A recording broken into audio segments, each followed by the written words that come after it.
bersyukur karena Engkau Tuhan yang baik, Engkau Tuhan yang luar biasa.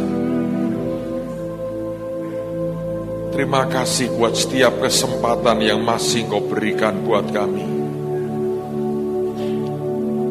Ajari kami belajar melihat kehidupan dengan cara Tuhan melihat. Ajari kami memandang akan kehidupan ini seperti cara Tuhan memandang. Malam ini kami mau hadapkan lagi bangsa dan negara kami di hadapan Tuhan. Kalau bukan Engkau yang bertindak ya Tuhan. Kalau bukan Engkau yang bertindak,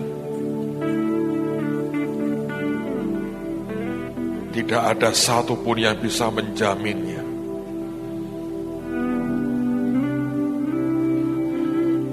Tapi malam ini kami mau berkata ini bangsa dikasihi Tuhan. Tidak ada otak manusia yang bisa merusak. Kami ingin berkata semua rancangan yang bukan dari Tuhan gagal, hancur dalam nama Yesus.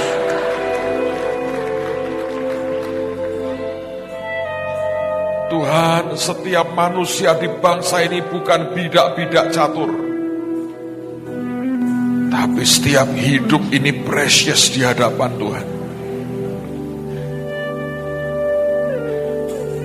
Kau lihat semua Tuhan, Kau lihat semua.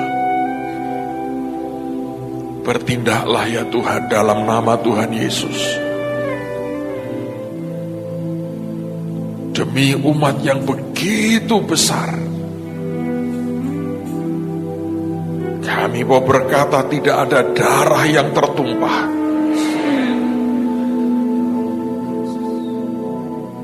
Karena tangan-Mu kuat menjagai bangsa ini. Potong semua yang membawa bencana Tuhan. Cabut sampai ke akar-akarnya yang membawa malapetaka. Sudah terlalu banyak darah yang tumpah. Dan kami mau berkata tahun depan itu Yobel buat kami. Amin. Tahun depan Babel kekacauan selesai dalam nama Yesus. Hamba berdoa potong habisi Tuhan. Nafas nyawa kami dalam genggaman Tuhan.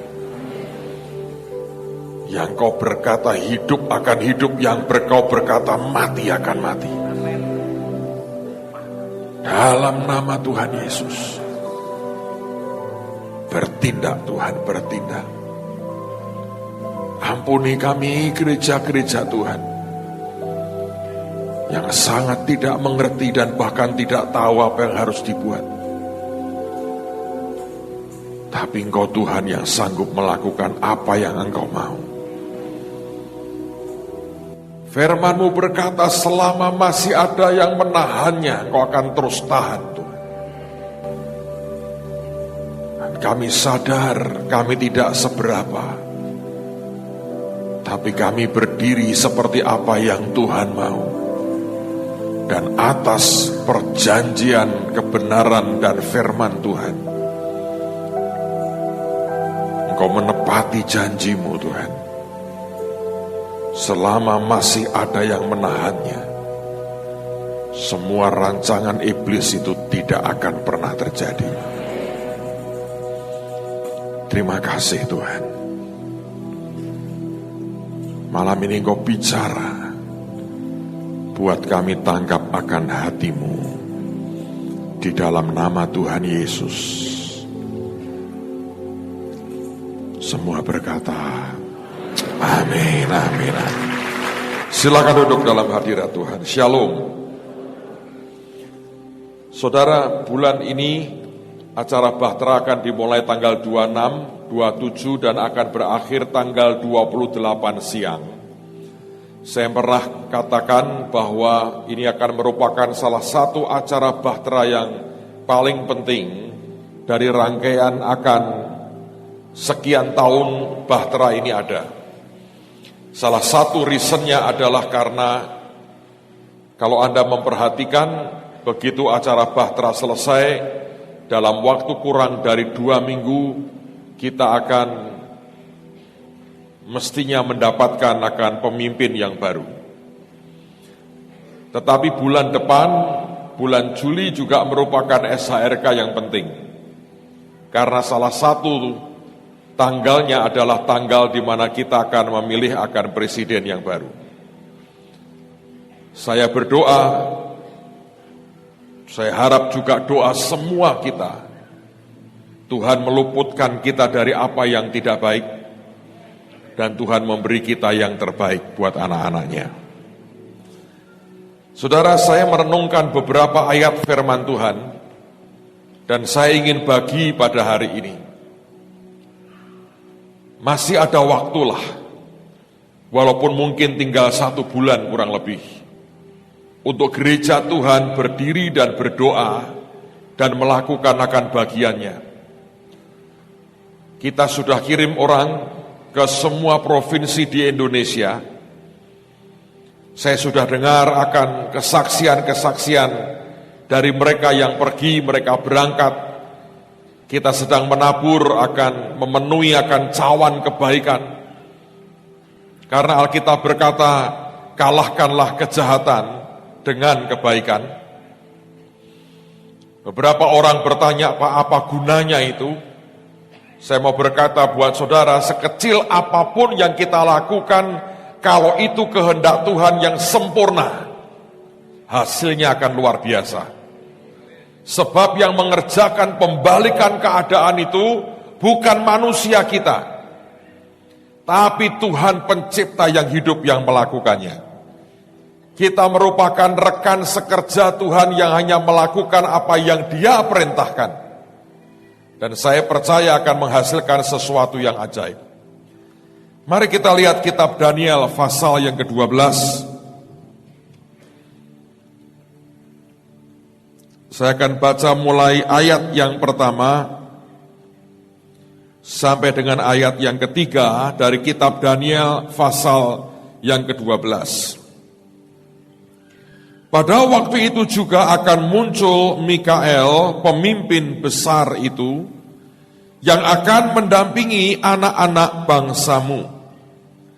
Dan akan ada suatu waktu kesesakan yang besar, seperti yang belum pernah terjadi sejak ada bangsa-bangsa sampai pada waktu itu. Tetapi pada waktu itu bangsamu akan terluput, yakni barang siapa yang didapati namanya tertulis dalam kitab itu. Dan banyak dari antara orang-orang yang telah tidur di dalam debu tanah akan bangun, sebagian untuk mendapat hidup yang kekal, sebagian untuk mengalami kehinaan dan kengerian yang kekal. Dan orang-orang bijaksana akan bercahaya seperti cahaya cakrawala, dan yang telah menuntun banyak orang kepada kebenaran seperti bintang-bintang tetap untuk selama-lamanya. Saudara sekalian, kalau saya memperhatikan 9 tahun Tuhan berkata bangun Bahtera, 9 tahun. Saya melihat ada sesuatu yang aneh memang. Di mana anehnya? Bahtera ini, ministry kami berenam ini, lebih banyak kepada orang di luar daripada masuk ke dalam gereja. Menurut saya setelah 9 tahun,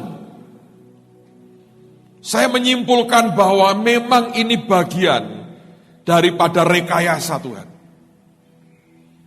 Sebab kalau kita masuk ke gereja, yang saya bayangkan adalah kita akan sewa gedung-gedung besar, dan mungkin sebulan 2 kali kita akan seminar KKR. Isinya hanya kebaktian. Dan saya membayangkan kita akan begitu hebat dengan jargon-jargon kita. Indonesia buat Yesus, Indonesia diberkati, Indonesia begini. Begitu keluar, kita diam 1000 bahasa. Saya melihat bahwa ada campur tangan Tuhan. Dan itu tanpa kita sadari. Apa yang Daniel 12 ini katakan, Tuhan berkata harus ada yang menjalaninya. Kata Mikael artinya, who is like God, yang seperti Tuhan. Saudara, kita ini dipanggil sebagai orang Kristen. Tahukah Anda itu yang memberi nama bukan kita sendiri. Orang dunia, lihat orang Kristen di Antioquia, lalu mereka berkata, ini Kristen. Karena kata Kristen artinya Christ-like, yang seperti Kristus. Gereja mendapat sebutan atau predikat Kristen. Dan itu artinya Christ-like, seperti Kristus. Menurut saya tidak kebetulan mereka tidak mengatakan seperti Yesus, tapi seperti Kristus, karena arti Kristus artinya the anointed one, yang diurapi. Pak, apa kaitannya? 9 tahun ini, saya melihat Tuhan membawa kita mendampingi anak-anak bangsa ini.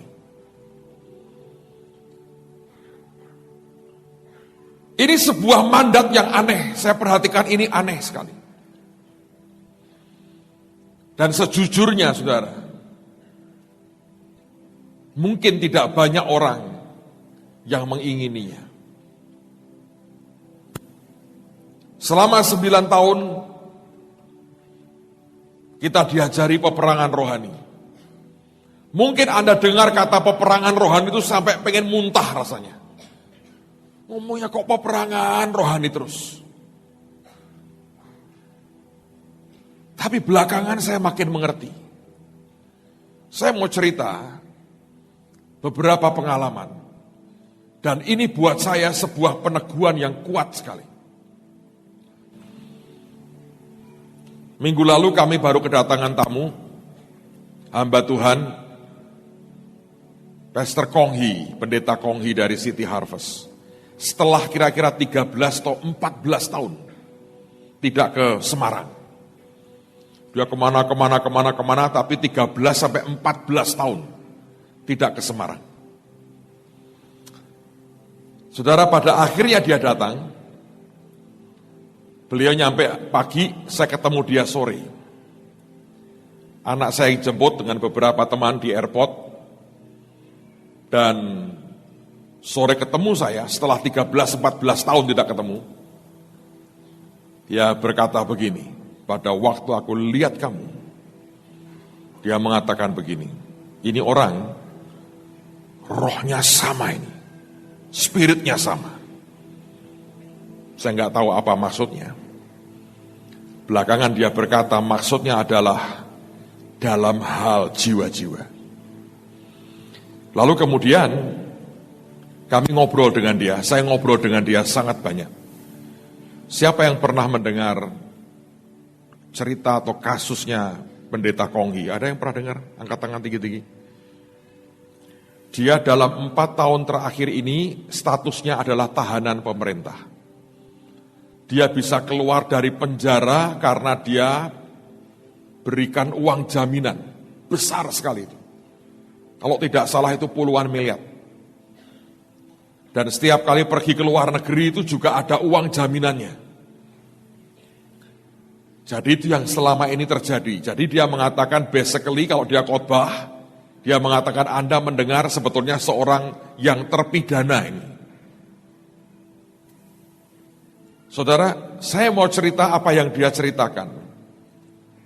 Ada hal-hal yang menurut saya dia cerita sebagai pribadi yang saya tidak boleh langgar privasinya. Tapi yang dia cerita ke publik, ke jemaat, saya mau ulang buat saudara, buat 1-2 orang yang mungkin Anda tidak mendengarkannya. Dia berkata begini, sebetulnya aspeknya banyak sekali. Tapi hari ini saya mau batasi 1 dulu. Saudara, dia berkata begini. Awalnya Dia berkata, dia merasa dapat dari Tuhan untuk beli akan sebuah kompleks di Singapura namanya Suntec. Siapa yang pernah dengar Suntec di Singapura? Angkat tangan. Siapa yang pernah ke Singapura? Angkat tangan. Siapa yang belum pernah ke Singapura? Angkat tangan. Tidak berdosa. Suntec itu sebuah properti, kompleks perkantoran, dan itu yang dibeli. Dia, sebetulnya dia beli itu hanya 40%. Dan itu dia keluarkan dari gereja, dia bayar dengan harga 3,2 triliun rupiah. Anda bisa bayangin gereja punya duit 3,2 triliun. Lalu kemudian ketika dia mau umumkan, dia berkata begini, Sabtu saya mau umumkan ke jemaat.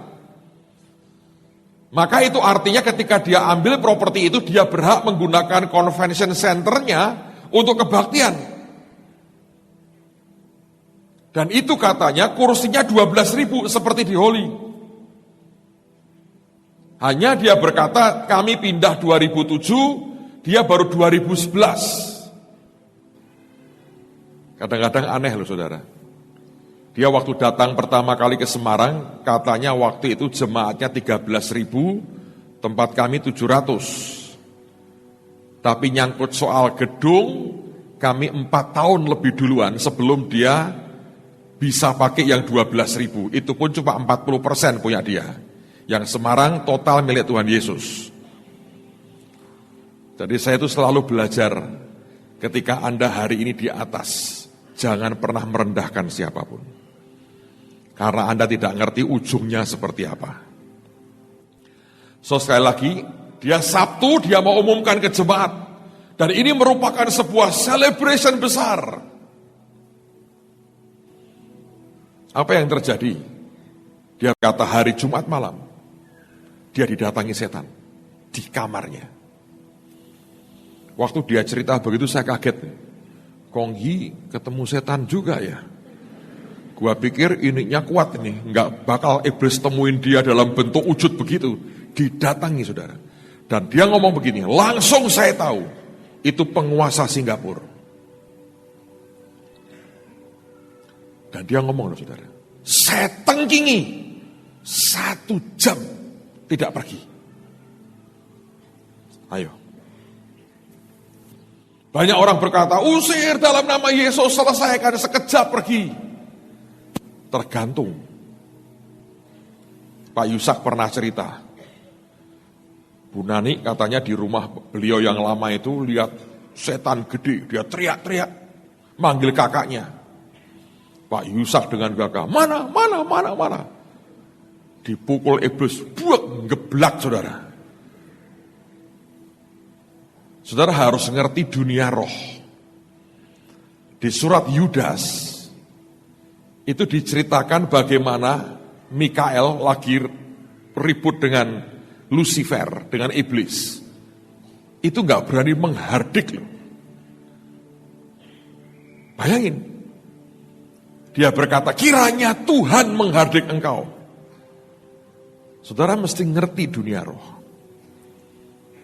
Nah, muncul, ditengkingi, gak pergi.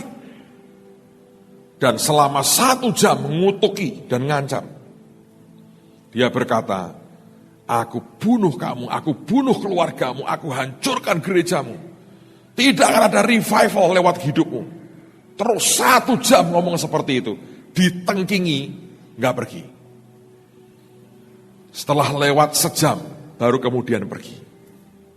Dan detik itu, dia berkata, aku akan kena masalah. Sayang belum kenal Mahanaim, saudara. Wah itu saya sudah kenal Mahanaim, gak muncul masalah itu. Itu iblis datang semprot stikeri. Saudara ini harus bersyukur kenal peperangan rohani itu, benar. Ini sekali berdia loh saudara. Saya senyum-senyum.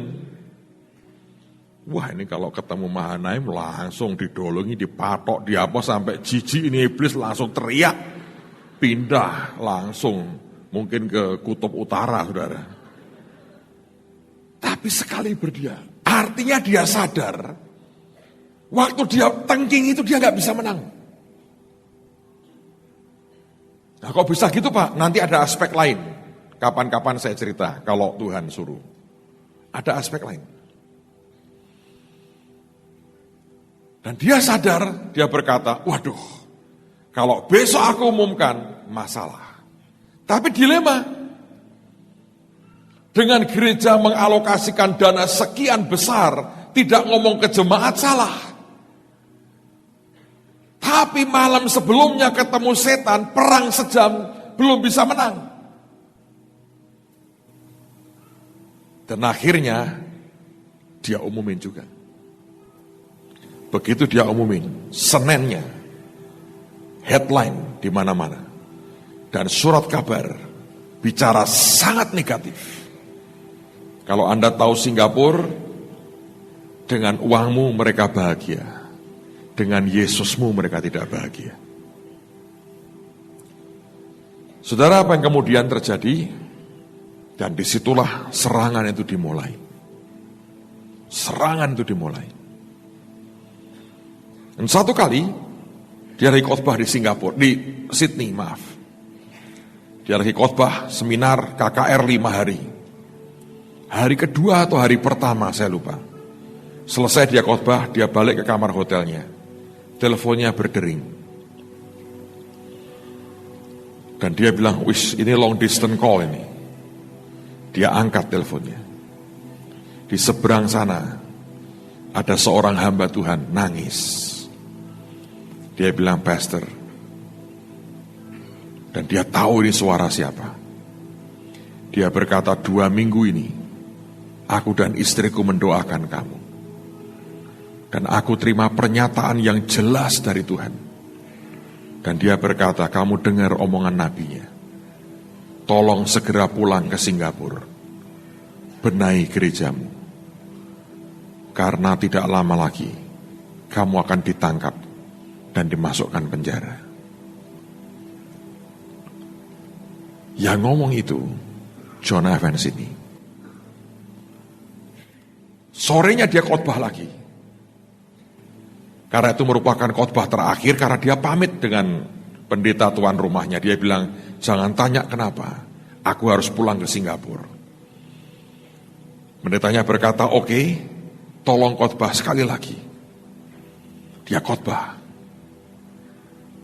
Pada waktu dia selesai khotbah, ada seorang ibu-ibu mendatangi dia. Dan dia berkata, Pastor Kong, Tuhan berkata, segera pulang ke negaramu. Tidak lama lagi, kamu akan ditangkap dan masuk penjara. Dalam waktu tidak sampai 24 jam, 2 orang bernubuat sangat spesifik. Dia akan masuk penjara. Dia pulang ke Singapura. Beberapa saat setelah itu, dia buat kebaktian, seminar besar-besaran. Dan dia mengatakan ribuan orang datang dari 70 negara kira-kira. Dan semua orang-orang hebat dipanggil sebagai pembicara. Ada Reinhard Bonnke, ada Dr. Cho, ada segala macam. Begitu acara selesai, dia berkata luar biasa acaranya. Dia pulang ke rumah jam 12 malam. Besoknya pagi-pagi dia jemput Dr. Cho mau antar ke airport. Dan mereka berdua makan pagi. Di tengah-tengah makan pagi, sepertiga dari kekuatan FBI-nya Singapura datang ambil dia. Jadi panggil keluar dari restoran. Dan di luar sudah banyak orang. Dan komandannya berkata, Pendeta Kong, mau cara mudah atau cara susah? Kami ladeni, tapi atas nama negara, Anda ditangkap. Dia bilang, aku sedang ada tamu, tidak peduli. Tangannya diborgol, masukkan mobil tahanan, dibawa dan ditahan. Dr. Cho makan sendirian, nunggu, loh kok nggak datang-datang. Terus stafnya pendeta Konghi berkata, dia nggak tahu itu. Dia yang bagian jemput. Pendetanya sudah dibawa ke kantor polisi, stafnya datang. Jemput Dr. Cho, diantar ke airport. Dia tanya, mana pendetamu? Lah aku nggak tahu. Dia bilang, wah ada sesuatu ini.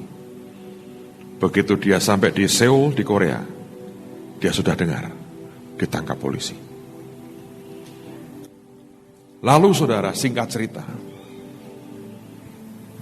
Dr. Cho dipanggil oleh pimpinan negaranya. Ditanya, ada apa dengan Konghi? Kan itu rame, beritanya rame.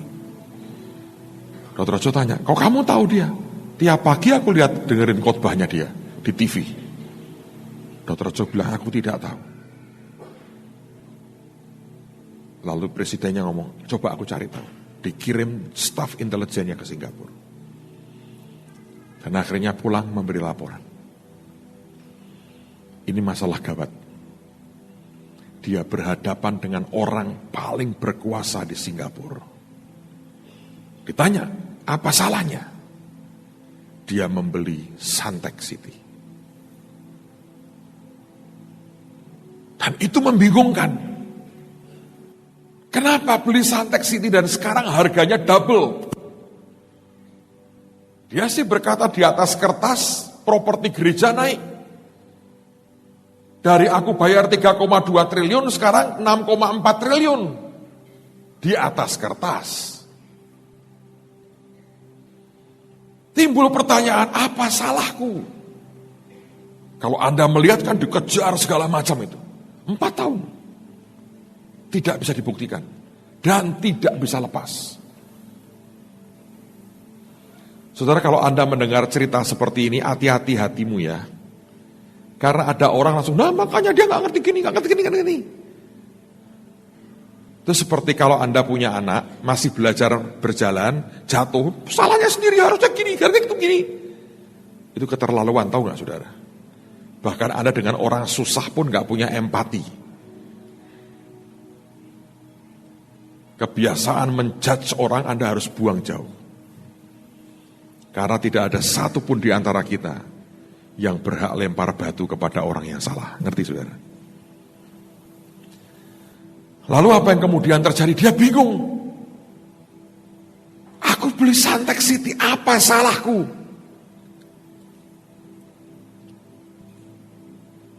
Saudara, pada waktu dengan saya itulah dia ngobrol. Dan saya tunjukkan beberapa gambar yang membuat dia shock betul. Karena dia ngomong begini. Aku bertanya, ada apa dengan Suntec? Itu building gak terlalu baru. Sudah lama.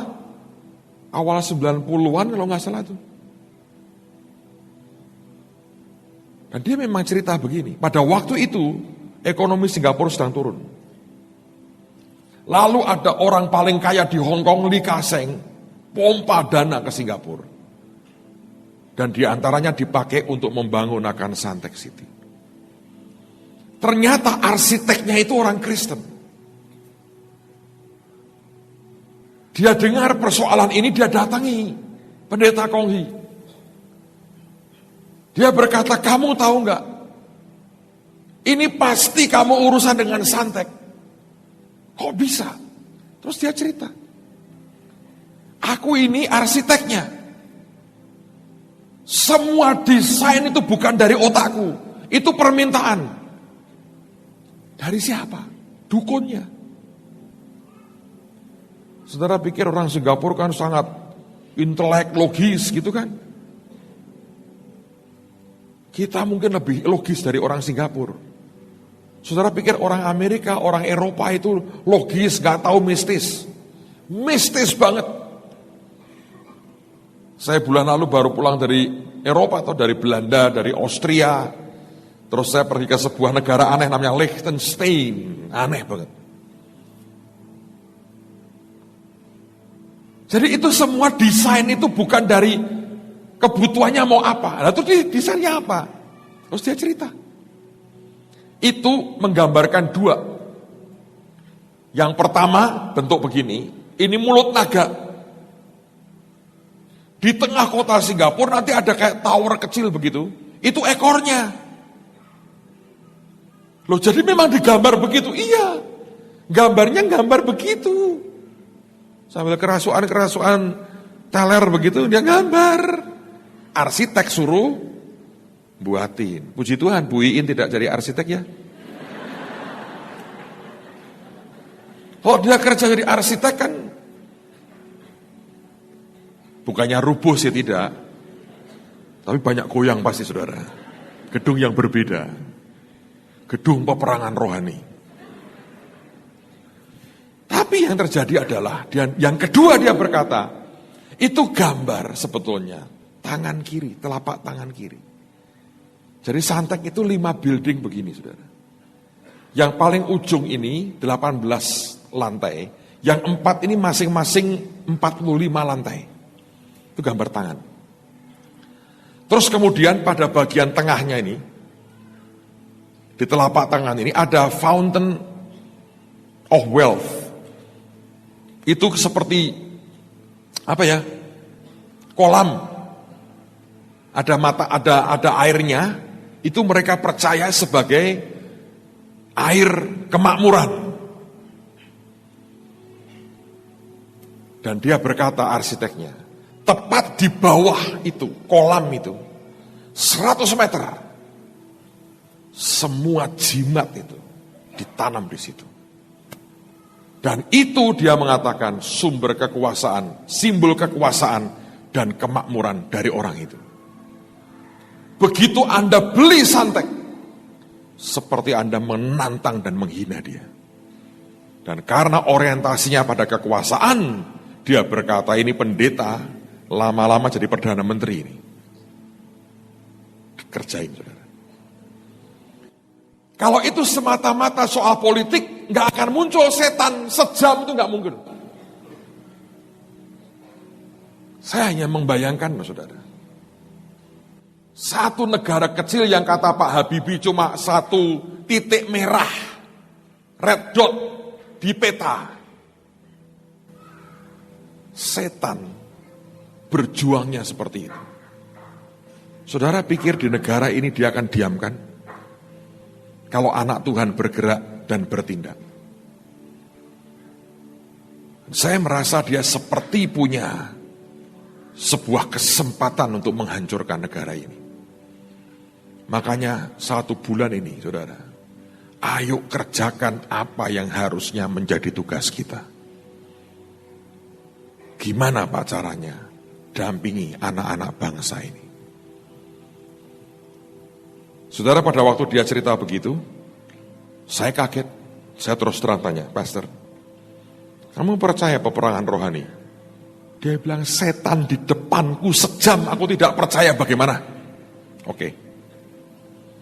Kamu ngerti namanya pemetaan rohani? Pernah dengar? Wah, ini harus ke Mahanaim ini belajar. Susah ini. Terus saya minta teman-teman saya bilang, aku minta pemetaan kalian yang tentang Singapura. Waduh. Kalau sudah lihat cara saudara-saudara ini membuat pemetaan nih, ajaib lah. Gang-gang yang orang Singapura tidak tahu, kita tahu saudara. Bayangin.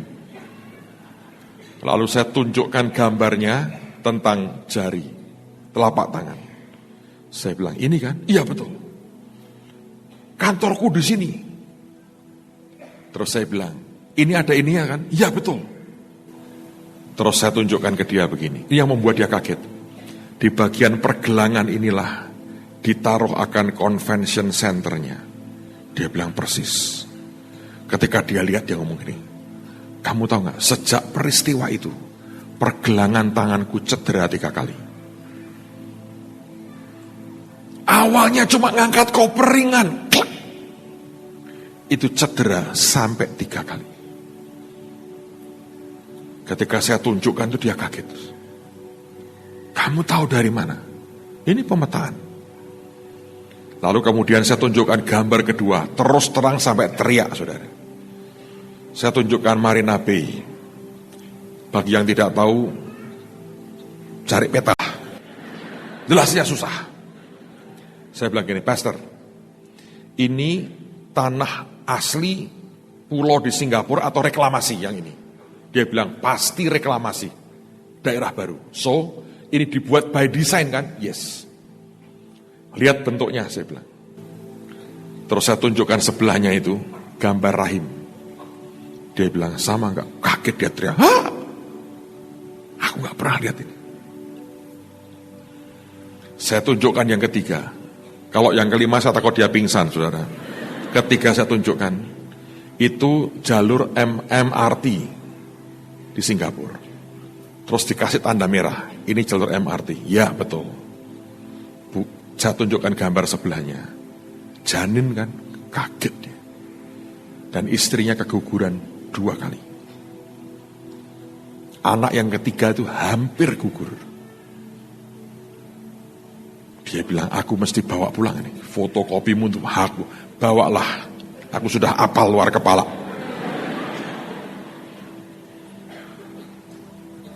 Terus dia bilang, harus berbuat apa?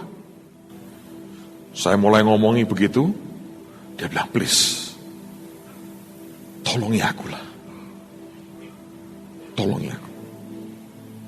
Kami lagi berdoa, nanti seberapa yang Tuhan suruh kita bantu. Tapi itu buat perenungan buat dia, perenungan buat saya. Bahwa sebetulnya di belakang semuanya ini, kalau kita tidak menjadi orang Kristen dan gereja yang rohani, saudara, nggak bisa.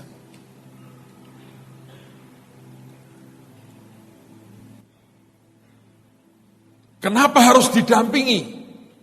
Yang pertama memang mereka, semua rakyat di luar tidak pernah mengerti. Bahwa ini urusan peperangan rohani. Semua aspek di belakang itu peperangan rohani. Kalau bukan orang yang pasti menang dalam pertempuran, tidak mungkin. Nanti saya tunjukkan klip pasar murah dan KKR kesembuhan di Solo. Beberapa teman-teman Jakarta saya ketemu di Solo. Wih, ajaib juga ini pasukan Jakarta. Kalau Anda nanti lihat, saudara, Anda lihat sesuatu yang aneh. Memang saya edit ini. Ada bagian yang tidak saya keluarkan, ngapain dikeluarkan. Tapi saya cerita pengalaman ini. Sambil nanti saya akan cerita background-nya seperti apa. Saudara, kita buat di alun-alun depan Keraton Solo. Dan hari itu diperkirakan minimal 40.000 orang yang datang. Tidak ada keributan, tidak ada kerusuhan. Maaf nih, sebagian ada orang-orang FPI juga masuk ke situ. Ketawa-ketawa. Yang saya mau cerita begini. Acara dimulai dengan prosesi. Betul-betul tuh pakai prajurit keraton. Tua-tua loh, saudara. Gagahnya luar biasa. Sudah rombongan yang masuk itu rombongan keluarga keraton semua.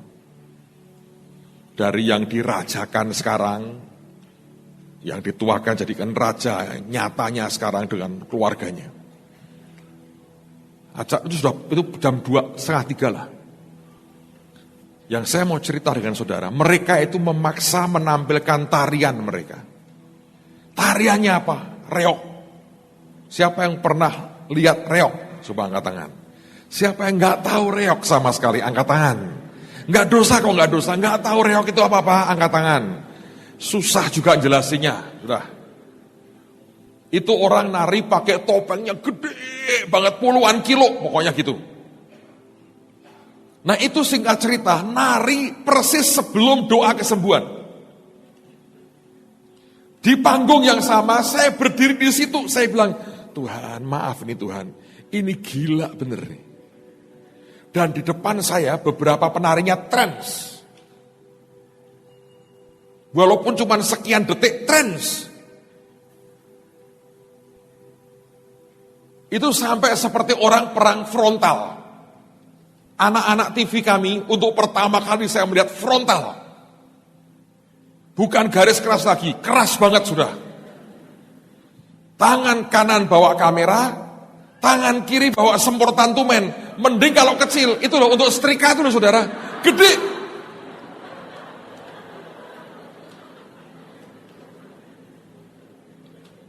Terus penari, bukan penari, anggota choir. Ngambil ring ke api. Jadi mereka menari, mereka kebutin begini. Wih. Dikira kolaborasi. Saya bingung, saya panggil anak saya, Kes ya, Kes, ini yang nyuruh siapa? Enggak ada, Pi, maunya mereka sendiri. Ya sudahlah, ayo hantam saja. Dan kadang-kadang saya pikir nakal itu, sengaja dipukulkan sedikit ke penarinya. Kalau Anda lihat itu mengerikan. Belum yang peniup shofar, lagi mukul kendang. Di depan saya itu saudara. Jadi sambil bawa kamera begini nyemprot. Dan nyemprotnya keluarnya begini lagi. Bukan semprotan yang halus tuh, nggak tembak kayak pistol air itu loh. Dan itu yang dirajakan di Solo di situ. Di panggung yang sama. Saya dalam hati bilang, kok enggak itu aja disemprot sekalian. Dan itu trans depan saya, sekian detik. Saya bilang begini, Tuhan, ini kalau aku tengking, aku khawatirnya itu yang nari reok itu bisa mati. Kenapa? Itu kalau diisi supaya lehernya kuat, itu puluhan kilo. Anda goyangin dengan leher begini, kalau enggak ada iblisnya, tulangnya patah. Siapa yang salah? Saya bilang, karena saya dulu saudara, waktu masih kuliah itu iseng, saya ini paling seneng iseng. Kan di Jawa Tengah kan sering tuh, kuda lumping, mangannya makan itu kaca. Lah sebelum begitu, tengkingi kalau saya lihat itu. Itu berkali-kali, dan itu selalu manjur. Sampai berkali-kali itu dukonya bilang, mohon maaf kami tidak ingin pamer ilmu kami, hanya cari nafkah. Tolong jangan diganggu. Saya bilang, dalam nama Yesus tidak bisa. Saya itu iseng saudara. Sekarang sih lebih baik ya. Saya iseng. Dulu pernah di Semarang itu ada istilahnya apa ya?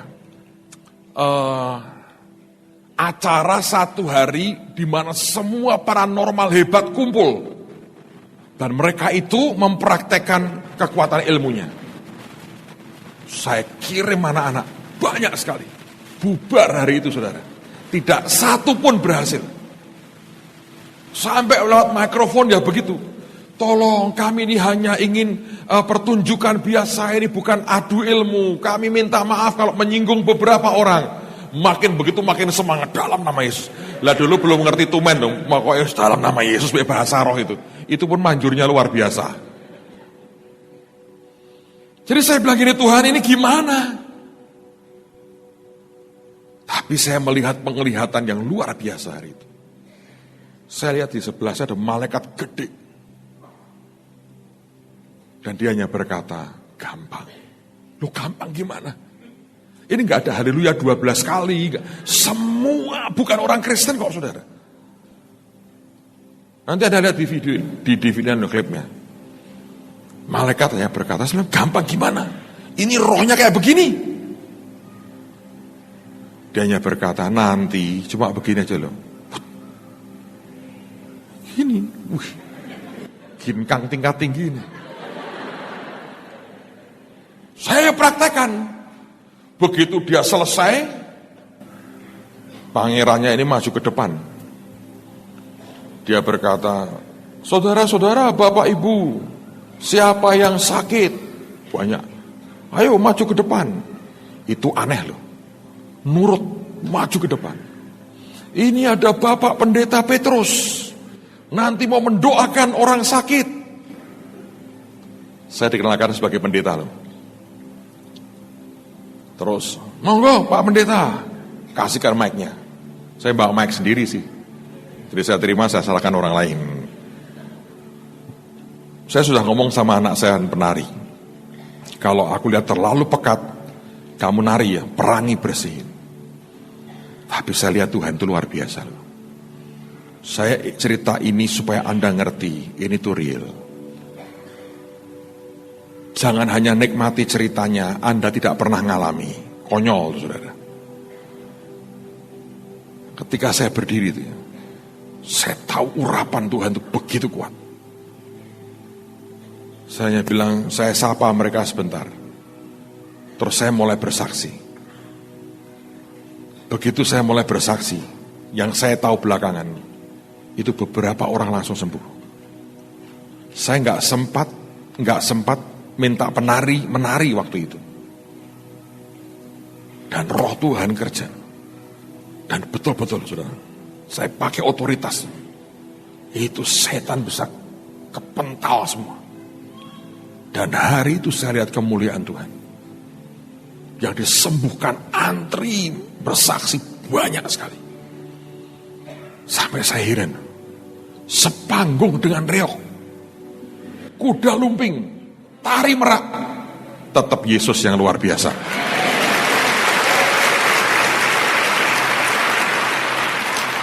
Ada banyak story. Tapi Anda harus tahu. Itu bukan sekedar sebuah pengaturan yang hebat. Hari sebelumnya para penari dari semua kota kita buat tarian 24 jam. Dan sebagian ditarikan di panggung itu. Saya masih ingat tuh hari Minggu.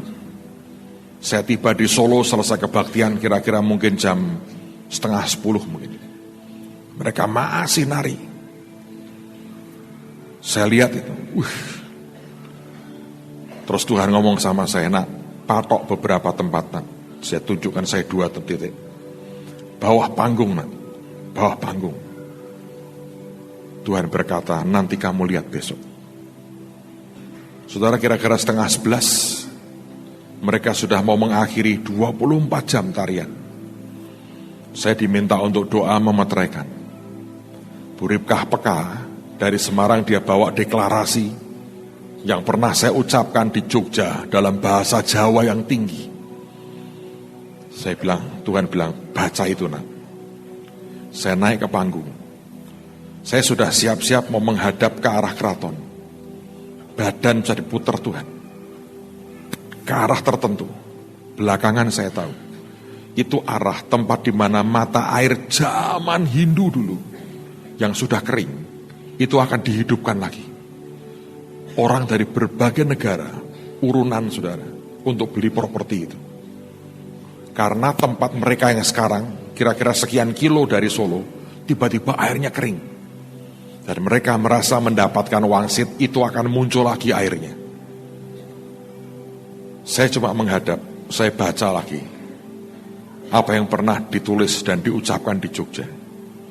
Karena saya tahu isinya itu ajaib. Begitu itu dibacakan dan kami nyanyi, saya lihat hadirat Tuhan itu, saya rasa kuatnya luar biasa. Saudara tahu apa yang terjadi? Begitu saya berkata amin, Tuhan berkata menang. Malam hari saya tidur di Solo. Saya ini orang yang tidak pernah sebetulnya, maaf nih, suka tidur di Solo, saya nggak suka.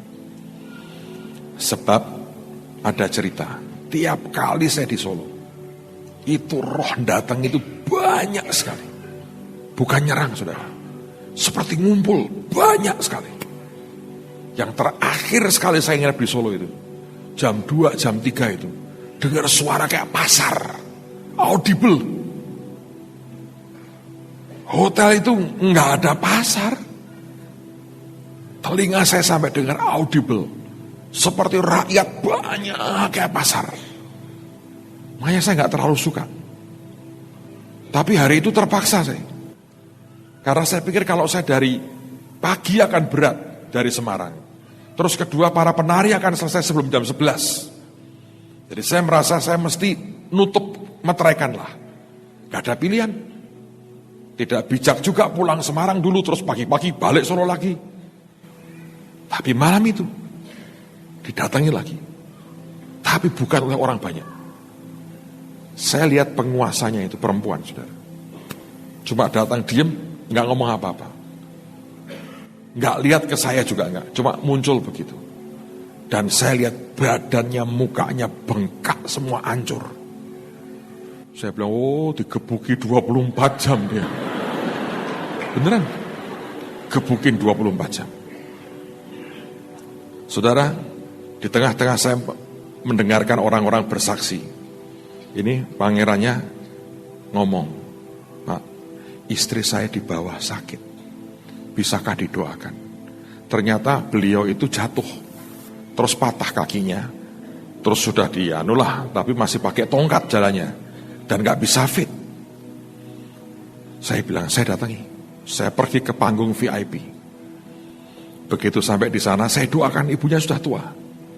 Nggak ada yang istimewa lah, saya doakan biasa. Selesai satu, saya diantri, saudara. Itu kerabat keraton semua. Satu persatu.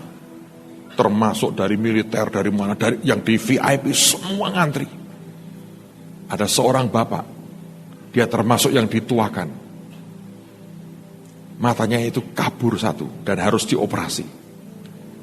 Saya doa biasa, saudara. Begitu dia pakai kacamatanya, dia kaget, dia lepas lagi. Dia bilang, ini kok malah gak enak ya pakai ini. Dia buka lagi matanya. Dia lihat dengan jelas. Maju ke depan bersaksi. Padahal yang dituakan di keraton. Dan saya mau saksikan buat saudara. Beberapa hari setelah itu, pihak keraton mengatakan begini. Kalau mau kebaktian di dalam keraton, silakan. Sebulan boleh 2 kali. Kita akan mulai perdana tanggal berapa ya? 14 Juni ya. 14 Juni ini. Hari Sabtu ya. Jam 3 kalau nggak salah. Jam 3 sore. Saya akan pimpin ibadah perdana. Tapi ibadah yang pertama ini, saya khususkan buat semua abdi dalamnya. Pangerannya berkata begini, kami punya 1.200 abdi dalam. Nanti saya kumpulkan semua. Terus ditanya, karena di dalam keraton itu banyak patung-patung dari Belanda, saudara. Patung-patung malaikat yang dari batu yang putih-putih itu kan. Jadi bilang begini kami, Pak, nanti ada khotbah loh. Loh ya harus. Patung ini gak bisa bicara. Gak bisa menjelaskan artinya. Jadi harus Pak Pendeta menjelaskan. Kita boleh khotbah dan kita mau doakan mereka. Saudara, saya mau cerita ya. Kalau makan mereka dapat dari keraton. Tapi kehidupan sehari-hari mereka itu namanya pengabdian yang menurut saya susah dicari duanya. Konon yang saya dengar tiap bulan cuma dapat 50.000 itu berapa gajinya. Hidup dari mana? Tapi saya lihat ada yang aneh. Sekarang semua terbuka. Tapi itu bukan karena sebuah pengaturan sempurna. Tapi itu sudah peperangan yang terus intens. Dibuat 24 jam. Dan sebelumnya itu sudah dikerjakan berkali-kali di Solo. Saya bersyukur sih. Karena memberikan sebuah inspirasi yang ajaib. Buat gereja-gereja di Solo. Beberapa dari mereka dengan terbuka mengucapkan terima kasih. Mereka berkata, kami ini orang Solo, lahir di Solo, bergereja di Solo. Tidak pernah kami bisa yakin bahwa bisa terjadi terobosan sampai begitu besar. Saudara sekalian, itu yang Tuhan berkata, dampingi anak-anak bangsamu. Beberapa hari yang lalu, saya baru dari Karanganyar, itu Solo maju lagi, itu daerah basic, hijau, keras. Banyak gereja ditutup di situ. Tapi hari itu gereja-gereja buat Paskah bersama. Dan Bupati diundang, saya juga diundang bicara. Dan mereka berkata, Pak tolong berdoa untuk orang sakit. Saya melihat kuasa Tuhan itu saudara, kalau didemonstrasikannya, orang gak bisa bantah. Bupatinya ngomong dengan panitia, nanti saya ingin salaman dengan Pak Pendeta dulu. Karena setelah saya pidato, beliau kan khotbah, nah saya harus pulang. Kalau saya nggak pulang, nanti dianggap pihak sana saya ikut kebaktian, ibadah orang Kristen. Jadi masalah lagi. Repot memang katanya. Jadi saya ingin salaman dan mau minta maaf, saya mesti pamit. Saya datangi bupatinya. Setelah dia pidato, saya salami dia dengan semua jajarannya. Tiba-tiba saya naik ke atas, saya khotbah.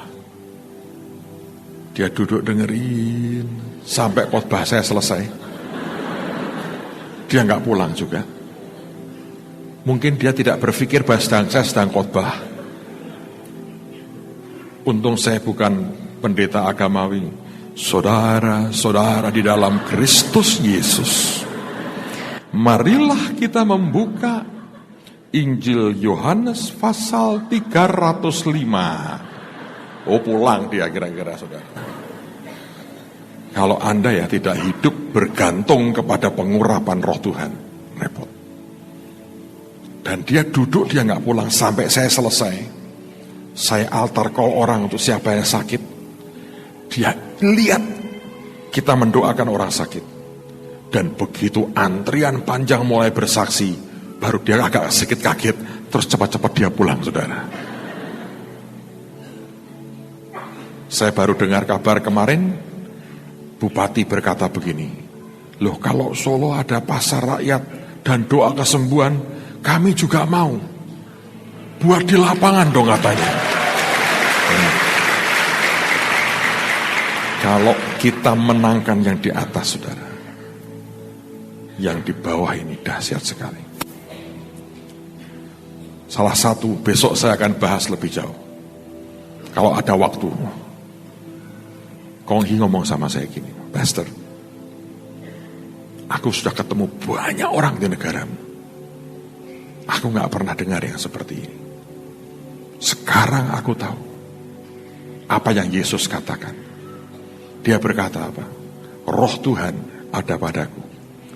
Oleh sebab dia telah mengurapi aku. Untuk apa? Memberitakan kabar baik kepada orang-orang miskin. Kalau Anda bisa bicara kepada orang miskin, dan engkau bisa masukkan kebenaran, dan melihat membuat mereka sampai percaya, bahkan kuasa Tuhan bisa sentuh dan ubah mereka. Sebetulnya itu butuh pengurapan. Itu bukan karena strategi. Itu yang dia berkata, Roh Tuhan ada padaku. Oleh sebab dia telah mengurapi aku. Dan saya renungkan, Tuhan berkata betul, nak. Dan dia bicara sangat banyak. Saudara sekalian, ini yang namanya berdiri mendampingi anak-anak bangsa. Sekarang bangsa ini akan menghadapi pemilihan presiden. Semua orang tahu ini yang paling panas dari yang pernah kita hadapi. Tapi kita punya Tuhan yang luar biasa. Kita dipanggil untuk mendampingi bangsa. Dan saya perhatikan, saya dengar kesaksian dari banyak orang yang pergi ke provinsi-provinsi itu ajaib. Dari yang masuk dengan gagah perkasa, sampai yang masuk dengan frustrasi pun dipakai Tuhan. Ada tim kami masuk lagi ke pengungsi Gunung Sinabung. Sudah 8 bulan ini tidak jelas nasib mereka. Pemerintah sudah tidak tahu harus berbuat seperti apa, dan mereka sudah nggak tahu lagi mau kemana. Rumah tanah mereka sudah habis. Datanglah minggu lalu anak-anak kami, membawa beberapa kelengkapan, tapi memang tidak banyak, termasuk sarung itu kita bawa juga. Saudara, apa yang terjadi? Begitu sampai di sana, sarung mereka terima, tapi mereka berkata, kami datang dari Semarang, katanya. Mereka diam aja. Kami membawa ini. Menunggu mereka bawa apa ini? Gelang. Marah, tahu nggak saudara? Kami ini butuh makan, butuh mengerjakan tanah kami kembali. Kami tidak butuh gelang.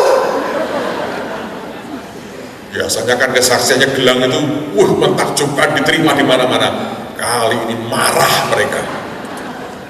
Nah, yang dimarahi kaget, nangis.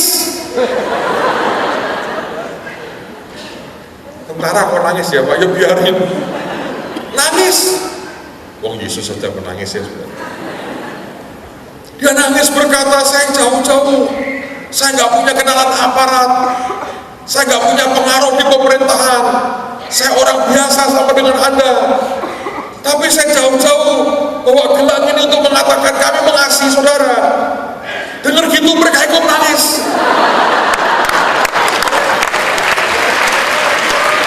Dan begitu ikut nangis dipeluk, didoakan, diajak terima Yesus, semua terima Yesus pakai gelang. Kalau lihat dari itu ya, kalau Anda sekolah penginjilan sekalipun sampai profesor, itu gak masuk akal itu cerita begitu. Tapi dia terjadi. Di mana-mana mereka masuk daerah-daerah seperti itu, dan begitu mudah orang terima Tuhan. Ajaib. Kalau bukan Tuhan, saudara ya, siapa? Tapi setelah simultan 9 tahun kita garap bangsa ini terus. Saya punya satu pengharapan, yang kita kerjakan tidak pernah sia-sia. Tuhan akan berkati bangsa ini. Amen, saudara. Malam ini sebelum kita selesai, besok saya lakukan.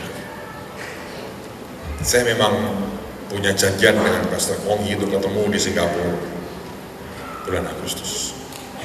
Sehari sebelum dia harus maju ke court lagi. Saya tahu pressure-nya banyak, tekanannya sangat berat. Sekarang menurut saya dia jatuh cinta dengan kita. Pimpinan terus sama saya. Itu kok iya itu apa nih? Orang susah, sedih.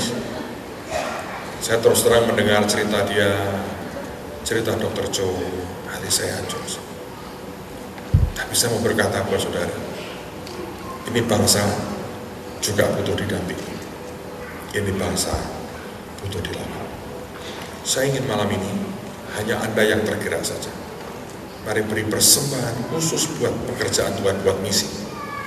Kita mau kirim lebih banyak orang ke banyak tempat, terus sampai pemilu selesai. Dan saya mau percaya sesuatu akan Tuhan buat.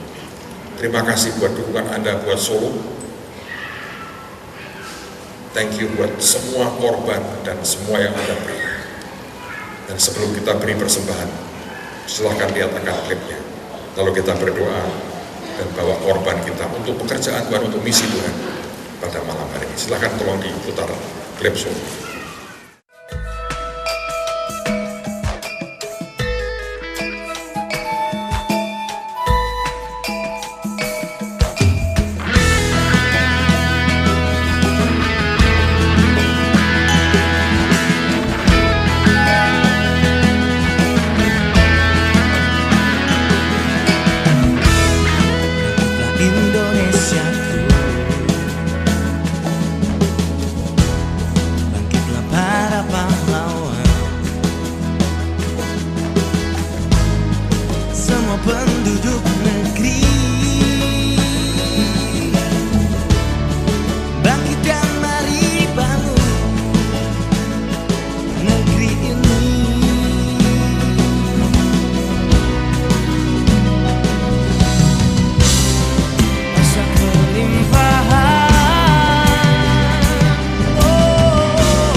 kami datang dengan segala keberadaan kami.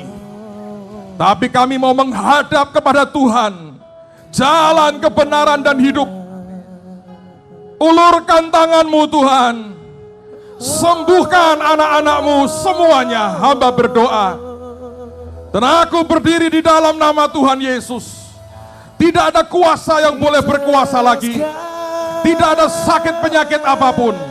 Kami terima kesembuhan dari Tuhan kami sore ini, sekarang, di dalam nama Tuhan Yesus.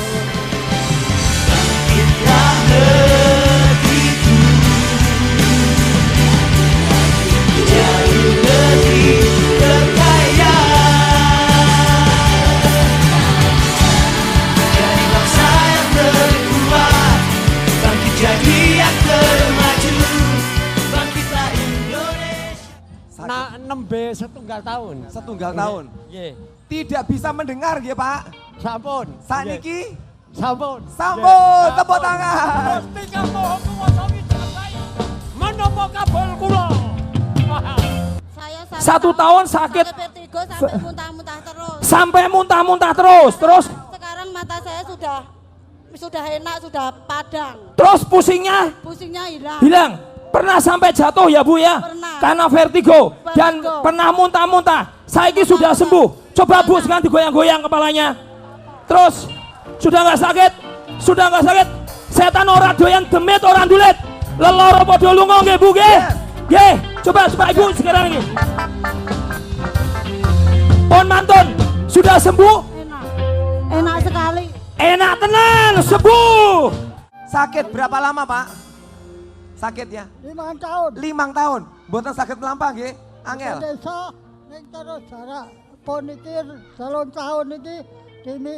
3 tahun timi-timi. Saiki ayo mlaku Pak karo aku. Ojo timi-timi Pak, sing banter Pak. Ya, sakit melampah ayo Pak. Ayo Pak. Doyan demit ora ndulit. Leloro padha lunga. Bapak sakit nopo? Anu boyo. Berapa lama? Ya udah 2 tahunan. Boyo eloro. Saiki Agak sembuh. sembuh. Bapak niki Otot kenceng. otot kenceng sing mana, Iya. Pak? Yang Boyo belakang. juga. Enggak. Yang di pantat. Oh sini sekarang gimana Pak? Udah sembuh bagus. Coba sekarang kita dodok jajal, dodok Pak ayo dijajal. 1, 2 bareng. Dodok. Bapaknya kembar tadi gerakannya kembar. Dodok, bangun. Nah, sekali lagi. Dodok, bangun. Iya. Iya memang udah 5 tahun ini kami kalau jongkok gini, kalau berdiri gini memang sakit sekali. Tetapi yang paling parah itu 2 tahunan, iya. 2 tahun yang lalu. Iya, tapi sekarang saya udah bisa jongkok, udah bisa berdiri. Sekarang bisa jongkok berdiri. Coba Ibu jongkok berdiri, jongkok berdiri, jongkok berdiri. Sudah sembuh Ibu? Ya, amin. Sakit stroke 4 bulan. Stroke 4 bulan, datang ke sini dibawa temannya. Ya. Terus diboncengkan naik sepeda. Ke Pak Becak. Ada sepedaan Pak jalan. Stroke yang sebelah mana Pak yang stroke? Sebelah kiri.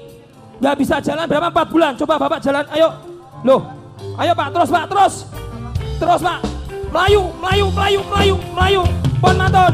Saya itu sakit mata yang kanan itu sebetulnya katanya harus dioperasi. Dan blawur kalau lihat. Tapi setelah saya didoakan, ya harus percaya dulu. Akhirnya saya bisa melihat nih. Ini sungguh saya kesaksian saya.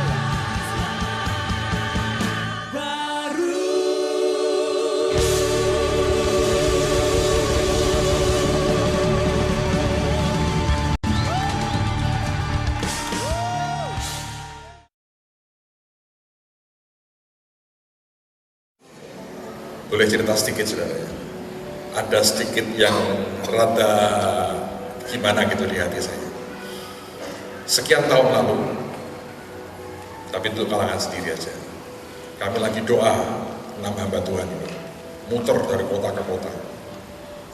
Saudara, satu hari kami berenam masuk ke Keraton Solo. Ada Pak Yusak di situ. Pada waktu di keraton itu, dia lihat foto salah satu raja yang dulu, termasuk raja yang konon the greatest of all yang mereka pernah punya. Saktinya luar biasa. Terus tiba-tiba Pak Yusak teriak-teriak pada saya, ngomong, gitu loh, kayak kue, kayak seperti kamu. Saya bilang, kayak Denny loh, mahlem nih. Enggak. Dia mau gini, Tuhan itu bicara enggak? Ini bang lagi. Nah, sudah, saya yang tak pikir itu gurauan, saudara, gurauan. Lalu kami pergi ke makam Imogiri, semua makam raja-raja. Aneh. Begitu rombongan mobil kami nyampe di tempat parkir di bawah, ada satu penjaganya, pakai pakaian Jawa lengkap. Kami turun, didatangi saya. Dia ngomong, sudah saya tunggu dari tadi. Nunggu apa? Oh, kita gak janjian. Dia ngomong begini, ayo lewat jalan sana aja, gak usah naik tangga yang ratusan ini. Jadi naik mobil lah, kita puter, persis di sebelah makam. Saya nggak ngomong ABC dengan dia, saya jalan aja dengan yang lain. Yang di belakang ada dua, Pak Daniel dan satu orang Jogja. Ini orang yang jaga ini ngomong sama mereka berdua, ngomong dengan Pak Daniel. Saya taunya diberitahu Pak Daniel. Ngomongnya begini, Mas, dia nunjuk ke saya berani taruhan potong leher. Itu masih keturunannya raja ini. Persis yang disebut Pak Yusak.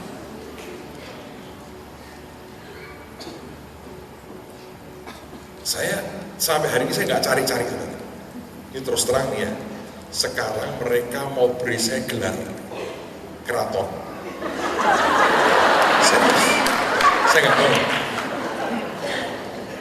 karena saya ngabdi kepada Tuhan Yesus. Tapi itu mereka ngejar terus, mau kasih gelar. Mungkin kalau Niko mau boleh nih buat lu. Kamu dapat garungan Kanjeng Pangeran Haryo Niko Noto Boto Songo, masuk kebun kemuliaan Noto Boto Songo. Tapi ya nggak begitu. Buat saya aneh, tiba-tiba itu bisa diantri orang keraton. Dan hari ini keraton terbuka. Dalam pelayanan Rasul Paulus, dia bawa Injil sampai ke keraton. Dalam surat kepada jemaat di Filipi, dia mengatakan salam dari jemaat yang ada di istana Kaisar. Saya berdoa dalam bulan ini akan ada jemaat di istana. Saya percaya sesuatu yang ilahi akan Tuhan kerjakan atas bangsa. Amin, saudara. So, mari arahkan hati kita. Buat Anda yang tergerak saja, setelah ini berikan korban khusus buat misi, supaya Tuhan memberkati kita. Hamba berdoa dalam nama Yesus. Terima penyembahan kami dengan harta ini, Tuhan. Terima kasih, Tuhan. Terima penyembahan kami. Amin. Saudara, kalau ada jumlah yang Anda tidak bawa, Anda ingin pakai untuk misi, Anda hubungi Bu Ripka aja. Karena ada akun yang berbeda dipakai untuk itu, supaya kita bisa lakukan yang terbaik buat Tuhan. Amin. Mari sambil angkat tanganmu di hadapan Tuhan.